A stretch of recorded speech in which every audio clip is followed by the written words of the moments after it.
జగన్మోహన్ రెడ్డి ప్రసంగాలలో ఒక ఆసక్తికరమైన కామెంట్ చూశాను.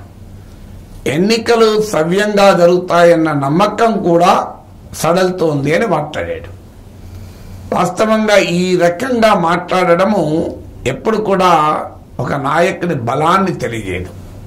ముందు ఆ స్టేట్మెంట్ విశ్లేషించే ముందు జగన్ ఏమన్నాడో ఆయన మాటల్లోనే మీరు చూడండి. నిజంగా ఎన్నికలన్నీ కూడా బాగా జరుగుతాయి అన్న నమ్మకం రోజు రోజుకు కూడా సన్నగిల్లుతా ఉంది. కారణం ఏమిటి అంటే ఆన్గోయింగ్ పథకాలకు సంబంధించిన ఆన్గోయింగ్ స్కీమ్స్కి సంబంధించిన బటన్లు నొక్కిన సందర్భాలలో కూడా డబ్బులు కావాలని అక్కచెల్లెమ్మలకు పోకుండా ఆపుతా ఉన్నారు.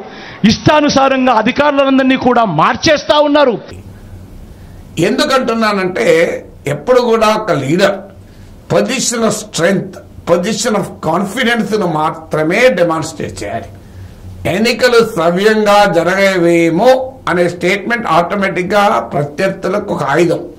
చూడండి, జగన్ ఓటమిని అంగీకరిస్తున్నాడు. జగన్ కు ఓటమి భయం పట్టుకుంది.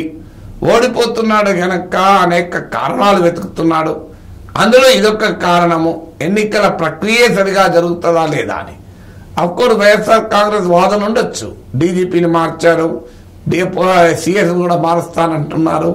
అందువల్ల ఎన్నికల ప్రక్రియ సవ్యంగా జరగదేమో అన్న అనుమానం జగన్ కలిగింది, అందుకే అంటున్నాడు అని. కలిగినా ఒకవేళ అది నిజమైన ఒకవేళ దాన్ని బహిరంగంగా ఎప్పుడు కూడా వ్యక్తం చేయకూడదు. కేసీఆర్ కూడా సరిగ్గా ఇదే పొరపాటు తెలంగాణ ఎన్నికల సమయంలో చేశారు. మీకు గుర్తుండే ఉంటుంది. నాకేమున్నది, ఓడిపోతే నేను ఓడిపోయి ఇంటికి వెళ్తాను, నేను నాయగారు తెలంగాణకే నష్టం అని పదే పదే ఈ మాటలు మాట్లాడారు. నేను అప్పుడు కూడా చెప్పాను, ఇది కేసీఆర్ బలాన్ని తెలియజేయదు, బలహీనతను తెలియజేస్తుంది అని. ఏ ఎన్నికల్లోనైనా నాయకుడు తాను భయం పడుతున్నట్టో, అనుమాన పడుతున్నట్లో, టెన్షన్ పడుతున్నట్లో, లేదు తన డిఫిడెన్స్, తన అవిశ్వాసాన్ని వ్యక్తం చేసినట్లుగా అంటే ఆ నాయకుడు ఎన్నికల క్షేత్రంలో నష్టపోతాడు. సో అందువల్ల ఇవాళ జగన్ ఈ రకమైన వ్యాఖ్యలు చేయడం ఆశ్చర్యం కలిగిస్తోంది. ఇప్పటిదాకా కాన్ఫిడెంట్ గా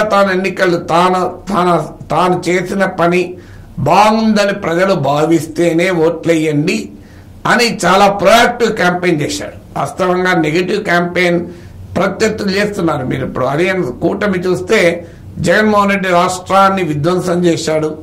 జగన్ పాలన నుంచి రాష్ట్రానికి విముక్తి కొరకే మేమంతా కలిసాం అని చెప్తున్నారు. సో మేము అధికారంలోకి వస్తే ఇది చేస్తాము, గతంలో ఇది చేస్తాము అన్న దానికన్నా జగన్ వస్తే ప్రమాదము అనే మెసేజ్నే మార్కెటింగ్ చేస్తున్నారు కూటమి.